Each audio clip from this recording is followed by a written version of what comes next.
Breakdown time. How did you make your Halo figures jump off the plane and land on Godzilla?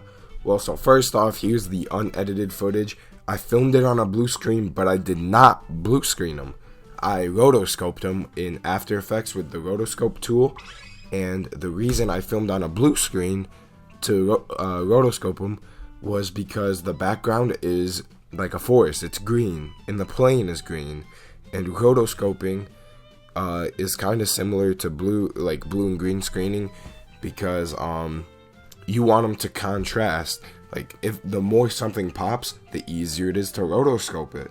So I try to get like a contrasting background, which kind of fails because we have a blue Spartan, but it still worked. It wasn't that bad.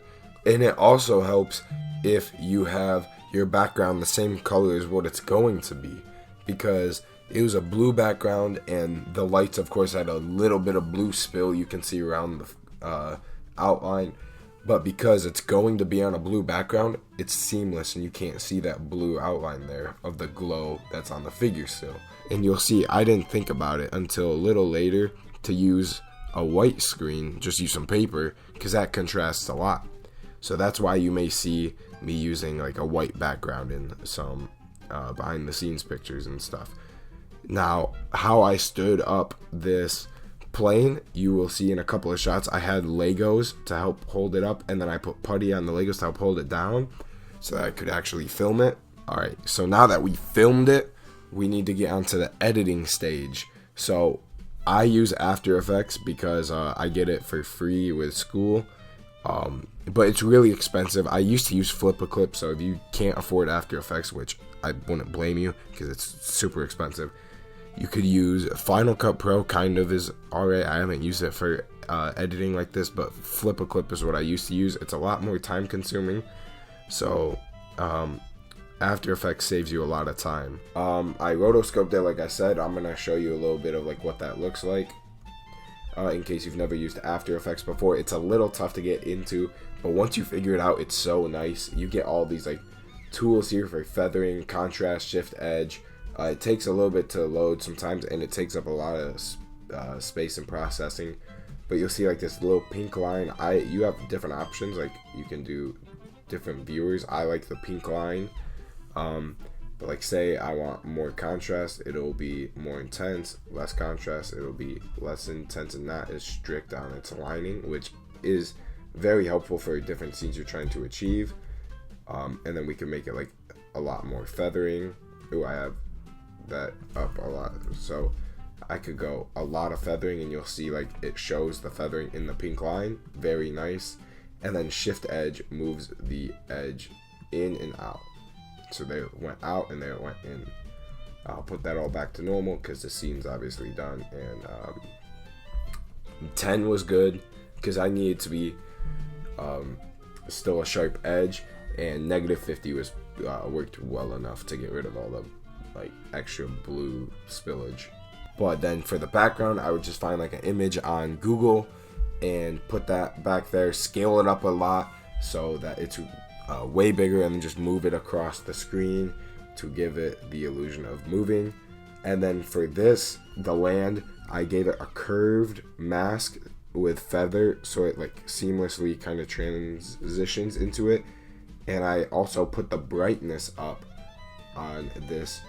Let's open the effects down here, hue and saturation. I put the brightness up and then slowly moved it down back to normal to give it like the illusion of going through the clouds and him getting closer, because it's just like a little extra to add on to moving and making it bigger to help give the illusion of depth. And then I also, in Final Cut Pro, they have a handheld effect that I threw on there to give it a shaky feeling. So it's like and I made it get more intense as he got closer to the ground to make it like he's going through the air. It's not a smooth thing, it's shaky. But you want to be careful. You don't want to use handheld for like every shot. You do need some shots where it's just normal. So yeah, that's kind of my method of, I just rotoscope and then I get the background, which I either filmed or just took off Google here. But then So one of my shots,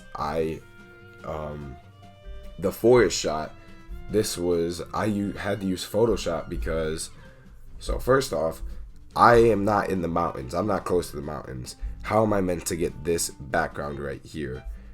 Well, so I Google it, right?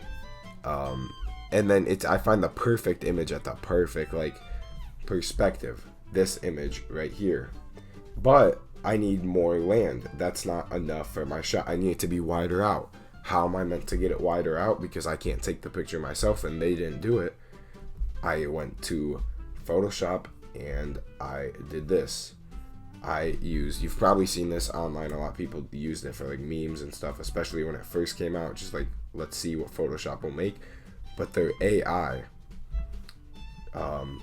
Which I know there's like a big thing against AI. I'm against AI, but I'm not against this. This is a tool that I have to, like, this is the only way for me to do it unless I did some, to make it look the best I can. Oh, that's not good. Let's look. Okay, that looks a little better. Probably just press to generate again. I feel like this isn't that bad. I feel like it's acceptable because I'm not replacing the animation with AI. It's still like I made the animation. Okay, that's our best one so far. The trees look a little wonky, but it looks nicer, and it's a shot that's impossible for me to get where I'm at unless I like learned how to do like 3D modeling and stuff and made it all digitally. So I feel like this is an acceptable way to use it. I've used it a couple times just for backgrounds. I don't even know how to enhance animation with AI, and I never would because it gets rid of that, like, it's nicer without it. I think it looks a lot nicer without it. Alright, now that we did all that work, let's see the before and afters.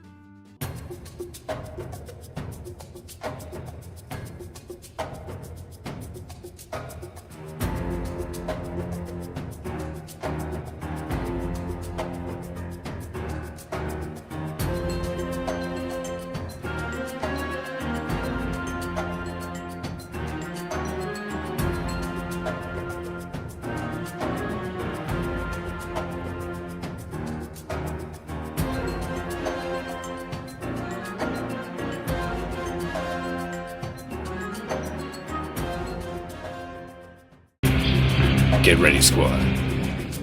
Sounds like Godzilla's really angry this time. Yeah, I'm not too worried about it. Yeah, let's go! Looks like we're at the drop.